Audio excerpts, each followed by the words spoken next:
ప్రేక్షకులకు నమస్కారం. ఫిబ్రవరి 17, 18 తేదీల్లో అంటే శనివారం, ఆదివారం senior stock market analyst either Ramakrishna గారు స్టాక్ మార్కెట్ ఇన్వెస్ట్మెంట్స్ పై ఎడ్యుకేటివ్ వెబినార్ కండక్ట్ చేయబోతున్నారు. ఆసక్తి ఉన్నవారు ఈ కింద స్క్రోల్ అవుతున్న నెంబర్ కాల్ చేసి వెంటనే మీ రిజిస్ట్రేషన్స్ను పూర్తి చేసుకోగలరు. హాయ్ అండి, నమస్తే సుమన్ టీవీ ప్రేక్షకులందరికీ. సో ఈరోజు ఈ వీకెండ్ స్టాక్ మార్కెట్ ఏ విధంగా రియాక్ట్ అయింది, ఓవరాల్గా ఈ వీక్లో స్టాక్స్ ఎలా పెరిగాయి లేదా ఎలా కొన్ని స్టాక్స్ పతనం అయ్యాయి, అలాగే ఇండెక్స్లు ఎలా బిహేవ్ చేశాయి, వీటన్నిటి గురించి మనం డిస్కస్ చేద్దాము. గజం కేవలం 4,500 రూపాయలతో 165 గజాల భూమి కేవలం 8 లక్షలు మాత్రమే.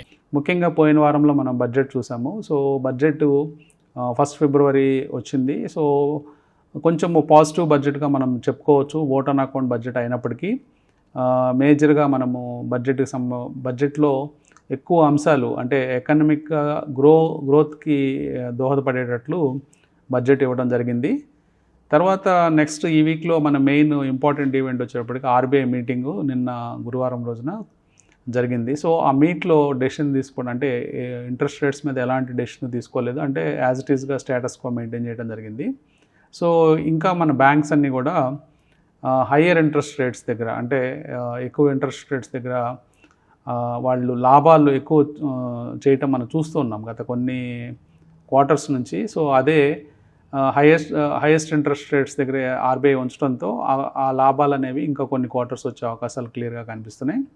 సో అలాంటిదే మనము పబ్లిక్ సెక్టర్ బ్యాంక్స్లో మంచి లాభాలు ఆర్జించడం, చాలా బ్యాంక్స్ ప్రైసెస్ అంటే స్టాక్ ప్రైసెస్ బాగా పెరగడం మనం గమనించాం. ముఖ్యంగా మనము చూసినట్లయితే ఫస్ట్ ఇండెక్స్ల గురించి మనం చూద్దాము. సో ఇండెక్స్లో మెయిన్గా నిఫ్టీ కనుక మీరు చూసినట్లయితే నిఫ్టీ ఆల్మోస్ట్ మనకి ఈ వారంలో దాదాపుగా ఒక 0.33% నష్టపోవడం జరిగింది. అంటే 71 పాయింట్స్ నిఫ్టీ నష్టపోవడం జరిగింది. అట్లాగే బ్యాంక్ నిఫ్టీ 300 పాయింట్లు నష్టపోవడం మనం చూసాము.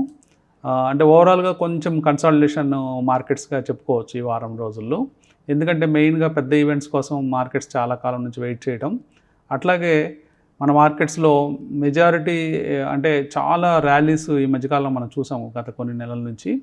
సో ఒక పెద్ద ఈవెంట్స్ ఉన్నప్పుడు జనరల్గా మార్కెట్స్ వాటి కోసం వెయిట్ చేయడము, వాటి రియాక్షన్ అనేది మనం చూస్తూ ఉంటాము. సో కొంత కన్సాలిడేషన్ రియాక్షన్ అనేది మనం ఈ మార్కెట్స్లో చూడటం జరిగింది.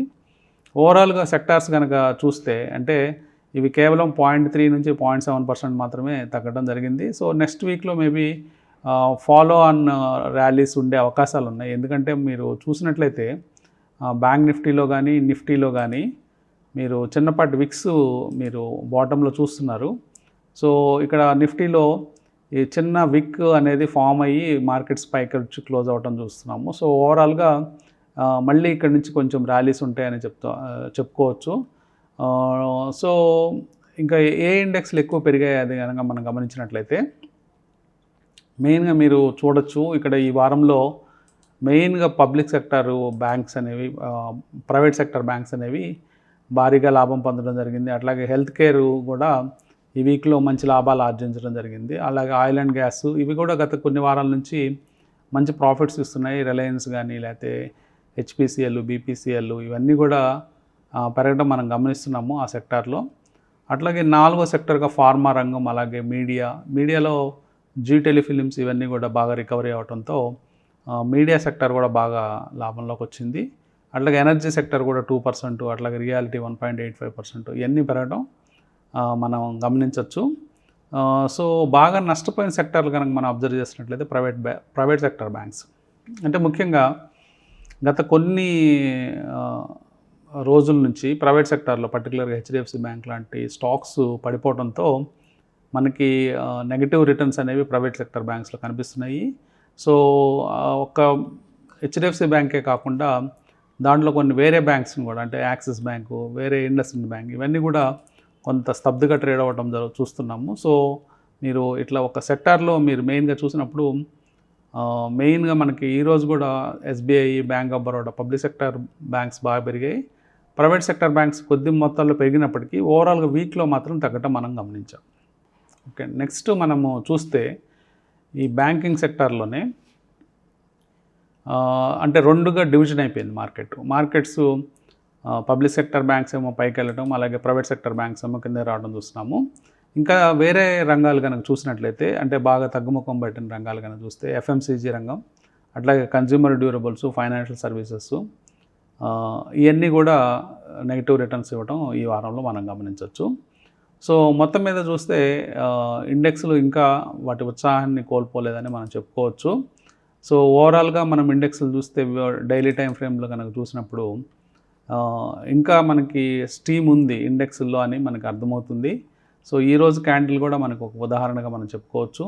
ఈరోజు కొంత చిన్నపాటి వీక్ కింద ఉండి అలాగే ఓవరాల్గా ఇండెక్స్ హైలో క్లోజ్ అయింది నిఫ్టీ. సో ఇది మళ్ళీ మండే నుంచి కంటిన్యూ అయ్యే ఛాన్సెస్ ఉంది. అట్లాగే బ్యాంక్ నిఫ్టీ కూడా మనం చూసినప్పుడు బ్యాంక్ నిఫ్టీలో ఇంకా ఫర్దర్గా ర్యాలీస్ వచ్చే ఛాన్సెస్ కనిపిస్తూ ఉన్నాయి. మెయిన్గా ఇక్కడ నుంచి పబ్లిక్ సెక్టర్ బ్యాంక్స్ అనేవి లీడ్ చేస్తాయని మనం చెప్పుకోవచ్చు. సో ఓవరాల్గా రెండు కూడా కొంచెం కంఫర్టబుల్గానే క్లోజ్ అయినాయి అని చెప్పుకోవచ్చు. ఎందుకంటే వీక్లీ లోలో అయితే క్లోజ్ కాలేదు, కొంత నెగిటివ్ రిటర్న్స్ ఉన్నప్పటికీ ఈ వీక్లో. ఓవరాల్గా నెక్స్ట్ వీక్ నుంచి ఇంకొంచెం పాజిటివ్గా ఉండే అవకాశాలు క్లియర్గా ఉన్నట్టు మనం అర్థం చేసుకోవచ్చు.